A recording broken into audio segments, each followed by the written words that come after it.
Старик увидел мешок случайно. Он висел на ветке черемухи над ручьем и выглядел так, будто кто-то просто забыл его там. Платоныч уже прошел несколько шагов дальше, когда вдруг заметил краем глаза странное движение. Мешок едва заметно дернулся. Сначала он решил, что показалось, но потом изнутри донесся тихий, почти неслышный писк.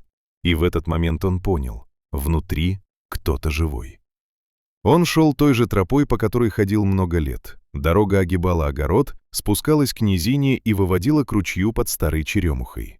В начале мая там всегда пахло сырой землей и цветами. Платоныч двигался медленно, опираясь на палку. В его возрасте спешить уже было некуда. В голове крутились обычные заботы. Забор подправить, рассаду пересадить, да соседу обещал помочь. Подойдя к ручью, он снова посмотрел на мешок. Тот слегка покачивался, хотя ветра почти не было. Платоныч нахмурился и подошел ближе. Мешок был грубый, из плотной ткани, туго перевязанной веревкой. Висел почти на уровне плеч. Старик потянул его на себя, тяжелый. «Что же это такое?» — пробормотал он. И снова услышал звук. Теперь уже ясно, живой. Сердце неприятно сжалось. Он начал развязывать узел. Пальцы плохо слушались, пришлось долго возиться. Наконец веревка поддалась. Платоныч осторожно раскрыл мешок и замер. Внутри лежали два крошечных темных комочка. Сначала он не понял, кто это. Они были совсем маленькие, с закрытыми глазами, прижатыми ушами и тонкими лапами. Один едва заметно шевельнулся.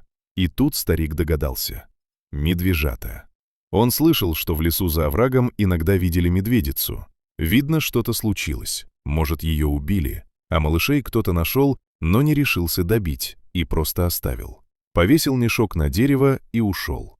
Платоныч долго смотрел на детенышей. Они были холодные. Один тихо попискивал, второй почти не двигался. «Вот ведь люди», — тихо сказал он. На мгновение мелькнула мысль уйти, не связываться. Ему уже не 20 лет. Но один из медвежат вдруг слабо ткнулся мордочкой в край мешка. И этот крошечный жест будто что-то перевернул внутри. Старик тяжело вздохнул. «Ладно, пропадать не дам». Он аккуратно прижал мешок к груди и пошел обратно домой. Шел медленно, стараясь не трясти. В голове уже складывался план — согреть, накормить, уложить. Дома он сразу растопил печь, нашел старое одеяло и устроил медвежат в деревянном ящике. Они были такие маленькие, что легко помещались на ладони. Один тихо пискнул. Платоныч впервые за день улыбнулся. «Живые? Значит, будем жить». Он налил в миску теплого молока и стал осторожно поить их с пальца. Сначала малыши не понимали, потом один слабо лизнул. Старик тихо усмехнулся. В доме давно не было таких звуков. В тот день он забыл и про забор, и про рассаду, и про все свои дела. Он просто сидел рядом и смотрел, как маленькие комочки шевелятся на одеяле.